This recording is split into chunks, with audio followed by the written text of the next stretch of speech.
Ever wonder what happens to legacy tax benefits when a brand new tax code kicks in? Welcome to this explainer on the Income Tax Act 2025.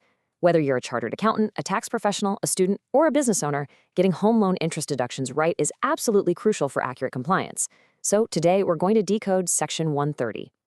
Think about a practical situation. You've got a client, a first-time homebuyer, who secured a loan back in 2016.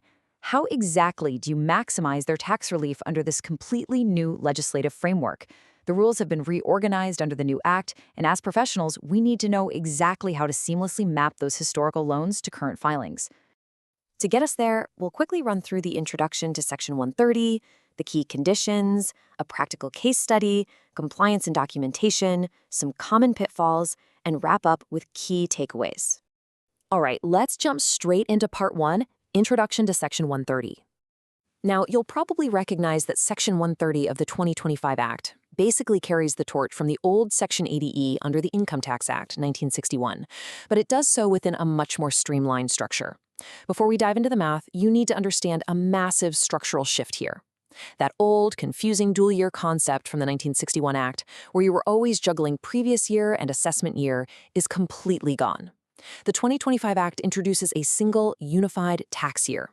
This aligns the year the income is earned with the year of assessment, which is a total game changer for reducing confusion, especially when calculating deductions that span across multiple years. So, what's the actual bottom line for the taxpayer? Section 130 provides a solid deduction of up to 50,000 rupees per tax year for individuals paying interest on specific residential house property loans. And the keyword you need to remember here is additional. This is an incentive specifically targeted at making affordable housing more accessible, acting as a dedicated tax shield for those who meet the exact criteria. Moving right along to Part 2, the key conditions for this deduction. Look, the taxman isn't just handing this out to everyone. This is governed by highly precise criteria. To qualify under Section 130, subsection 3, your client has to hit 4 absolute conditions simultaneously. First, the loan must have been sanctioned strictly between April 1, 2016 and March 31, 2017. Second, the loan amount itself cannot exceed 35 lakh rupees. Third, the total value of the residential property caps out at 50 lakh rupees. And finally, the assessee must be a genuine first-time buyer, meaning they owned absolutely zero other residential property on the exact date the loan was sanctioned. Missed even one of these, the deduction is totally off the table. Plus, the statute is very strict about where the money comes from. The loan must be sourced exclusively from a recognized financial institution. Section 130, subsection 5, explicitly defines this as a banking company covered by the Banking Regulation Act or a registered housing finance company formed in India. In plain English, loans from private money lenders, friends, or family members absolutely do not qualify for this. Let's see how this plays out in Part 3, a practical case study. Imagine a taxpayer brings their file to your desk. Their loan was sanctioned in August 2016. That's a yes for the date window. The property value is 45 lakh rupees and the loan is 30 lakh rupees, so both are safely under those statutory caps we just talked about. During the tax year, they paid $60,000 in interest. Because they check all the structural boxes, they can successfully claim the maximum $50,000 deduction under Section 130.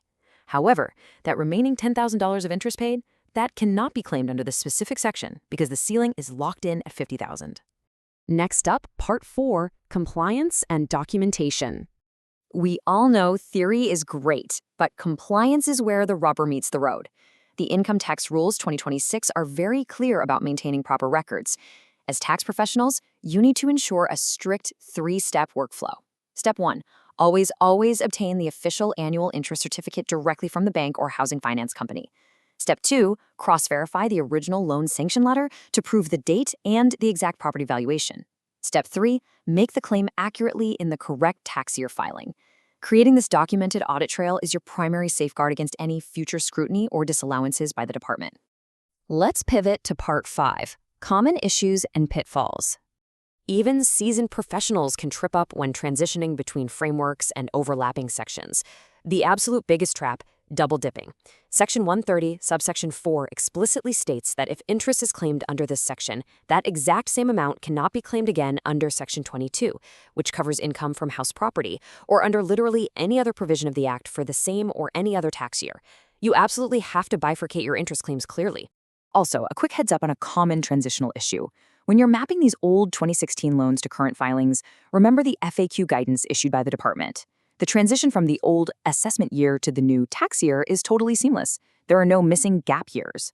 So income earned in FY 2026-27 is simply assessed as tax year 2026-27. It shares the same financial year reference, which makes ongoing compliance a whole lot more straightforward. Almost done. Let's hit part 6, summary and key takeaways. Let's rapid fire the most crucial points from today's explainer. Keep these 5 takeaways locked in. 1.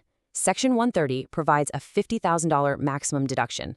2. The caps are non-negotiable, 35 lakhs loan and 50 lakhs property value.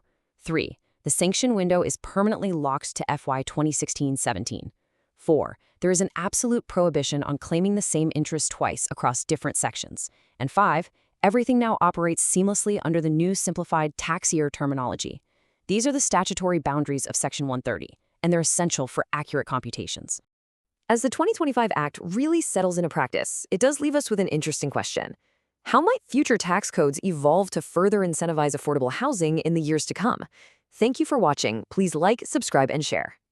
This video is for educational purposes only and does not constitute professional advice. Tax laws are subject to amendments. Please consult your professional advisor before taking any action. This is an AI-generated educational video.